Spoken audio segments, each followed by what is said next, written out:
Hello student, कैसे हैं आप सब। उम्मीद करता हूं आप सब अच्छे होंगे, मस्त होंगे, बेहतर होंगे, आपकी पढ़ाई बेहतर चल रही होगी बच्चों। और आज का जो हमारा टॉपिक है लंब अक्ष प्रमेय है। और लंब अक्ष प्रमेय इतना महत्वपूर्ण है, इसके पहले हमने समांतर अक्ष प्रमेय कराया था, शायद आप लोगों ने देखा होगा। और उससे भी छोटा हमारा लंब अक्ष प्रमेय, जो कि वेरी वेरी इंपॉर्टेंट है। क्लास 11 फिजिक्स में बच्चों आप लोग यदि एनुअल एग्जाम की तैयारी कर रहे हैं तो ये हाफ ईयरली और एनुअल एग्जाम दोनों में पूछा जाता है। इसलिए चलिए शुरू करते हैं बच्चों लंब अक्ष प्रमेय। इसके पहले सबसे पहले आपको डायग्राम सीखना होगा कि लंब अक्ष प्रमेय किस प्रकार से हम समझेंगे। तो मैं मान के चलता हूं बच्चों, कोई हमारे पास एक तल है। पहले हम तल मानकर चलते हैं। देखो, किसी समतल पटल पर उसके तल के लंबवत अक्ष के परितः जड़त्व घूर्ण, मतलब एक समतल पटल हमको दिख रहा है, सिंपल है, अभी समझो। अब इस पर एक अक्ष है, अक्ष मान के चलता हूं इस प्रकार से लंबवत है। अब इस अक्ष के परितः कोई पिंड घूम रहा है। क्या कर रहा है? घूम रहा है। थोड़ा समझने की कोशिश करो, आप तभी समझ पाओगे। ये हमारे पास समतल पटल है, समतल पटल पर एक लंबवत अक्ष है और इस अक्ष के परितः जड़त्व आघूर्ण, मतलब कोई पिंड घूम रहा, घूर्णी गति कर रहा है। तब इस पिंड के इस अक्ष के परितः पिंड का जो जड़त्व आघूर्ण है, इसके ही जैसे दो अन्य तलों, जो हमारे पास ये तल है, इससे ही लंबवत दो अन्य तलों के जड़त्व आघूर्ण के योग के बराबर होता है। बिल्कुल चिंता ना करें, इसको हम अपने हिसाब से समझाने की कोशिश कर रहे हैं। जैसे मैं यहाँ पर एक अक्ष कुछ इस प्रकार से मान के चलता हूँ कि बच्चों ये मेरा जेड अक्ष है, इसको मैं मान के चलता हूँ ये मेरा एक्स अक्ष है, और इसको मैं मान के चलता हूँ ये मेरा वाई अक्ष है। अब इस पर एक निकाय है, एक कण है कुछ इस प्रकार से। ये कण है बच्चों, ये कण जो है उस अक्ष के परितः घूम रहा था। मैं जेड अक्ष के परितः कह रहा हूं, घूम रहा है, ओ जेड के परितः घूम रहा है। थोड़ा सा इसको मैं 3D बनाने की कोशिश कर रहा हूं, बिल्कुल चिंता ना करें। अब मैंने पहले ये कहा भाई साहब कि एक समतल है और उस समतल पर लंबवत अक्ष के परितः जड़त्व आघूर्ण। अब इस पर कोई पिंड घूम रहा होगा, ये लंबवत है, कैमरा में दिखना ऐसा लंबवत होगा। अब ये मेरा भाई साहब एक अक्ष है जो कि किसी समतल पर लंबवत रखी है। तब इसके चारों ओर किसी पिंड का जड़त्व आघूर्ण है। उसी तल पर, ये जो हमारा तल एक और था, उसी तल पर दो लंबवत अक्षों के परितः जड़त्व आघूर्णों के योग के बराबर होता है। समतल है, उसमें हमने तीन अक्ष ले लिया, तीनों अक्ष एक दूसरे के लंबवत है। तब मैं मान के चलता हूं कि एक कण है, पिंड पर एक कण हमारे पास, यहां पर मान के चलता हूं एक कण पी है। क्या है? एक कण पी, एक कण पी है, जो कि ये जो जहां पे तीनों अक्ष मिलते हैं, यहां से जो दूरी है आर है। क्या है बच्चों? आर है। अब मैं कह दूं कि ये एक्स अक्ष से दूरी बताओ और वाई अक्ष से दूरी बताओ, तो आप वाई अक्ष से दूरी, यहां से दूरी हम एक्स को मानकर चलेंगे तो एक्स है, और एक्स अक्ष से दूरी बच्चों इसको हम मानकर चलेंगे वाई। क्या? वाई मानकर चलेंगे। ऐसा क्यों? क्योंकि भाई साहब जब ये दूरी मापेंगे, इस दूरी को जब हम मापने जाएंगे तो ये जो हमारा वाई अक्ष है, देख सकते हो वाई अक्ष के समांतर है, इसलिए इसको हम वाई दर्शाएंगे। क्या दर्शाएंगे? वाई दर्शाएंगे। और बच्चों जब हम इस दूरी की बात करेंगे, ये जो दूरी है वो किसके समांतर है? एक्स के समांतर, इसलिए हम इसको एक्स से दर्शाते हैं। किससे दर्शाते हैं? एक्स से दर्शाते हैं। ये जो है वाई है, तो ये वाई के समांतर, इसलिए एक्स से दूरी वाई लेकर चलेंगे। जब बात आ जाएगी बच्चों वाई से दूरी, तो ये जो है एक्स के समांतर, एक्स अक्ष के, इसलिए जब वाई से दूरी पी को लेकर चलेंगे तो भाई साहब क्या हो जाएगा? एक्स मानकर चलेंगे। इतना क्लियर है? समझ में आ गया? अब इसमें बोला क्या गया है भाई साहब कथन में कि किसी समतल पटल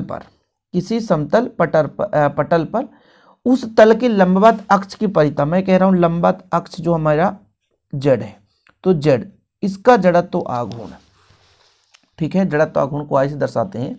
हमने क्या समझाया आपको भाई साहब कि हमारे पास एक समतल पटल है, उस पर एक लंबवत अक्ष है, उसके परितः जड़त्व आघूर्ण उसी तल पे स्थित दो लंबवत अक्षों की परितः जड़त्व आघूर्ण के योग के बराबर होता है। मतलब दो और अक्ष है, एक हमारा एक्स है और दूसरा हमारा वाई है, तो उसी तल पर स्थित दो अन्य लंबवत अक्षों के जड़त्व आघूर्ण के योगफल के बराबर होता है। यही लंब अक्ष प्रमेय है। लंब अक्ष प्रमेय में अक्ष जो है समतल के लंबवत है, इसलिए तो बोला लंब अक्ष प्रमेय। लंब अक्षों का प्रमेय मतलब कई सारे अक्ष हैं। शब्द से आप थोड़ा अर्थ निकालने की कोशिश करें।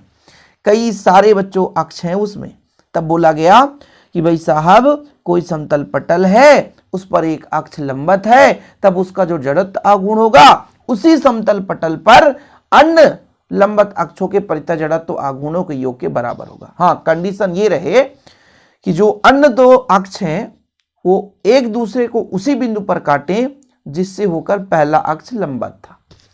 कहने का मतलब एक दूसरे को यहां पर बिंदु ओ पर मिल रहे हैं, तो ये उसी बिंदु पर एक दूसरे को काटे, ये जो है और ये उसी बिंदु पर एक दूसरे को काटे जहां पर वो जो पहला हमारा अक्ष था वो लंबवत था। इतना क्लियर बच्चों? यानी एक अक्ष के परितः जड़त्व आघूर्ण उसी तल पर लंबवत दो अक्षों के जड़त्व आघूर्ण के योग के बराबर होता है। तो यहाँ पर थोड़ा सा एक डायग्राम भी बना है, आप देख सकते हो। डायग्राम वही चीज़ है, हमने जो ये डायग्राम बनाया है तो ये थोड़ा सा उचित डायग्राम बच्चों, इससे आप लोग बना लें। और इसको नहीं बनाना है तो इसमें थोड़ा सा मॉडिफाई कर दें। मॉडिफाई कुछ इस प्रकार से, कुछ नहीं, बस ऐसे मैं करूँगा तो ये मेरा एक क्या बन जाएगा, पिंड बन जाएगा। सिंपल है। पिंड पर एक कण पी है, इस पर स्मॉल एम द्रव्यमान का कोई कण है ना भाई साहब। भाई एक पिंड है, एक कण से मिलकर तो बना नहीं हुआ, कई सारे कणों से मिलकर बना होगा, इसलिए कंडीशन ऐसा होता बच्चों। तो लंब अक्ष प्रमेय देख लो, किसी समतल पटल पर उसके तल के लंबवत अक्ष के परितः जड़त्व आघूर्ण उस तल पर स्थित लंबवत अक्षों के परितः जड़त्व आघूर्णों के योग के बराबर होता है। ये दोनों अक्ष एक दूसरे को उस बिंदु पर काटते हैं जिससे होकर लंब अक्ष गुजरता है। तो ये भी डायग्राम क्लियर है। तो फिर आगे हम प्रमाण की बात करते हैं बच्चों। प्रमाण में हम वही चीज़ लिखेंगे कि मान लीजिए हमारे पास एक समतल पटल है जिस पर एक किसी अक्ष के परितः कोई पिंड क्या कर रहा है, घूर्णी गति कर रहा है, तब उस पर एक कण P है। जो कण P है बच्चों, यदि मैं कह दूं कि x अक्ष से दूरी कितना है तो x अक्ष से दूरी y मानकर चलोगे, y अक्ष से दूरी कितना है तो x मानकर चलोगे, और z अक्ष से दूरी तो आप r मानकर चलोगे। एक चीज़ हमेशा याद रखना है। क्या याद रखना है? तो आपको ये याद रखना है कि मैंने जैसे कहा, कुछ बच्चे पेपर टाइम में क्या करेंगे, बोलेंगे x अक्ष से दूरी x होनी चाहिए, जबकि नहीं। ये देखो जरा, x अक्ष से दूरी p की, यहाँ से यहाँ तक की दूरी y के समांतर, इसलिए y मानकर चल रहा है। बार बार बता रहा हूँ, y अक्ष से दूरी y ना मानकर x मानकर चलेंगे, क्योंकि ये y अक्ष ये है बच्चों। यहाँ से दूरी, जब यहाँ से हम इस दूरी को लेकर चलेंगे तो ये जो दूरी है इसको हम इसके समांतर मानते हैं, इसलिए हम x मानकर चलते हैं। मतलब उल्टा है ना, x अक्ष से दूरी p की y और y अक्ष से दूरी x। ये चीज़ आप याद रखना, क्योंकि जड़त्व आघूर्ण जब हम निकालेंगे फिर आपको दिक्कत हो जाएगी। तो यहाँ पर माना लिखा, माना कोई कण P है जिससे x, y और z अक्ष से दूरियाँ क्रमशः x अक्ष से दूरी y है, y अक्ष से दूरी x है और z अक्ष से दूरी स्मॉल r है।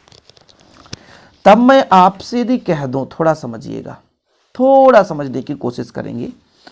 मैं आपसे कह दूं कण P पर, कण P पर, कण P पर, यहाँ पर मैं, यहाँ पर देखो कण P पर या कण P का, ऐसा लिख दो, x अक्ष के परितः जड़त्व आघूर्ण, x अक्ष के परितः, यानी x अक्ष के लिए तो भाई x अक्ष से दूरी कितना है, कण का द्रव्यमान m और x अक्ष से दूरी y स्क्वायर है। कोई दिक्कत तो नहीं बच्चों? कोई दिक्कत तो नहीं है? चलेगा इतना, है ना? चलेगा ना? कोई दिक्कत तो नहीं है। अब मैं कह दूं संपूर्ण पिंड का, तो भाई संपूर्ण पटल का मैं मान के चलता हूं, संपूर्ण पटल का Ix कितना हो जाएगा? तो आप कहोगे सर जोड़ दो ना m/2 को, समीकरण लगा दो। अब बड़ी समस्या आ गई कि सर ये y² ना लिखकर x² लिख देते। ना ना ना ना, x अक्ष से दूरी हमने y मानकर चला। जब दूरी की बात करते हैं तो ये y के समांतर होता है। इसी प्रकार बच्चों, इसी प्रकार मैं पूरा हिंदी नहीं लिख रहा हूं, अभी समझा रहा हूं कि I बताओ तो समीकरण लगा दो। एक कण के लिए mx², तो संपूर्ण के लिए समीकरण लगा दो। ठीक है। अब बच्चों इसी प्रकार Iz की मैं बात करूंगा तो Iz आप कहोगे इस समीकरण लगाकर r² कर दो। वाह यार, इतना सरल है? बिल्कुल सरल है। अब आप कहोगे कि सर कैसे, हिंदी लिखना पड़ेगा। तो अब क्रम से देखो कि भाई मैंने कहा कण P का x अक्ष की परितः जड़त्व गुण m/2। तो जब संपूर्ण पटल की बात आ जाती है बच्चों तो समीकरण लगा देते हैं, सिग्मा लगा देते हैं। कोई दिक्कत तो नहीं है ना भाई? x के लिए हम y दूरी लेकर चल रहे हैं।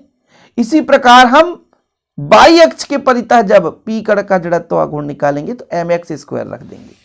फिर बच्चों यदि हम कह दें जेड अक्ष के परितः, तो जेड अक्ष के परितः संपूर्ण जड़त्व आघूर्ण तो आई जेड कर दें। यहां तक यदि क्लियर है ना तो थोड़ा सा आगे चलें हम। यहां तक क्लियर है ना समीकरण 1 2 3 से? चीजें क्लियर है बच्चों? हम शॉर्ट एंड स्वीट नहीं कर रहे हैं, स्क्रीनशॉट ले लो ताकि आप लोगों को दिक्कत ना हो सके। प्रमाण यहां से स्टार्ट है, यहां तक आप लोग स्क्रीनशॉट ले सकते हो। आगे हम चलते हैं, मजा आएगा, हम प्रूव कर देंगे बहुत ही कम समय में। थोड़ा सा और आप समय दे दो। हम एक समकोण त्रिभुज लेते हैं बच्चों, समकोण त्रिभुज। समकोण त्रिभुज हमारा पीएमओ, पीएमओ में कहां पे है? पीएमओ, पीएमओ में 90 डिग्री कहां पे है सर? ये बताओ 90 डिग्री कहां पे है, बता सकते हो?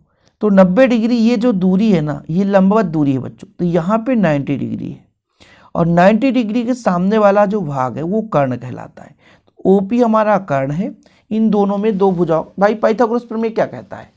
पाइथागोरस प्रमेय कहता है, पाइथागोरस प्रमेय कहता है कर्ण का वर्ग अन्य दो भुजाओं के वर्गों के योग के बराबर है।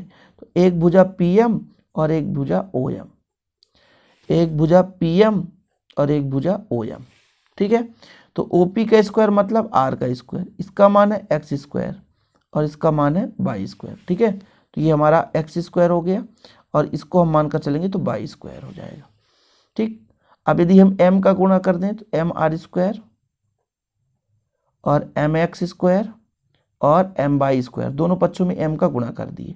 संपूर्ण पिंड के लिए लगा देंगे दोनों पक्षों में समीशन, तो M R square M X square और एम वाई स्क्वायर सिग्मा लगा दो। ये जो है आई जेड का मान है, ये जो हमारा आई वाई का मान है, ये जो हमारा आई एक्स का मान है। या आई जेड बराबर ऐसा लिख सकते हैं आई एक्स धन आई वाई। कुछ है ही नहीं बच्चों, कुछ नहीं है। हमने पाइथागोरस प्रमेय लगा दिया। पाइथागोरस प्रमेय हमने ओपी को कर्ण माना क्योंकि जो लंबवत दूरी है बच्चों तो यहाँ पर 90 डिग्री है। 3D है, समझ में नहीं आता, लगता है तो 45 डिग्री से भी कम है, लेकिन 90 डिग्री है, ध्यान रखियो आप लोग, ठीक है। तो पाइथागोरस कर्ण का वर्ग लंब का वर्ग धन आधार का वर्ग, इसका जो भी वैल्यू है हमने पुट कर दिया। ओएम जो है पीएन के बराबर है। ओएम जो है भैया, ये ओएम है वो पीएन के बराबर है, यहाँ पर हम एन दे देते हैं, ठीक है। पीएन के बराबर है, कोई दिक्कत नहीं है। ओएम बाई है, ये भी बाई है, बाई के समांतर इसलिए बाई है, कोई दिक्कत ही नहीं है। हम दोनों पक्षों में m का गुणा कर दिए, संपूर्ण पिंड के लिए समीशन लगा दिए बच्चों। अब हम समीकरण जो भी 1 2 3 दिए हैं तो ये z अक्ष के लिए है, ये बाई जो है वो x अक्ष के लिए है, x जो है वो बाई के लिए है। सिंपल है, कुछ है ही नहीं है इसमें भाई। जो x होता तो बाई के लिए होता और यदि बाई है तो x के लिए है। सिंपल है, यही लंबअक्ष का प्रमेय है। बस इतना ही तो करना है। लंबअक्ष का प्रमेय कंप्लीट ना, वेरी वेरी वेरी इंपॉर्टेंट है। तो फिर देर किस बात की बच्चों, फटाफट तैयार कर लो और ऐसे वीडियो पाने के लिए हमारे चैनल को सब्सक्राइब कर लीजिए। और हाँ बच्चों, यदि नोट्स लेना है ना तो 100 रुपीज़ चार्ज लगते हैं। Contact number 9685299149, contact number 9685299149। मिलते हैं वीडियो के साथ। जय हिंद, वंदे मातरम। व्हाट्सअप कर सकते हैं, पूरा डिटेल आपको बता दिया जाएगा।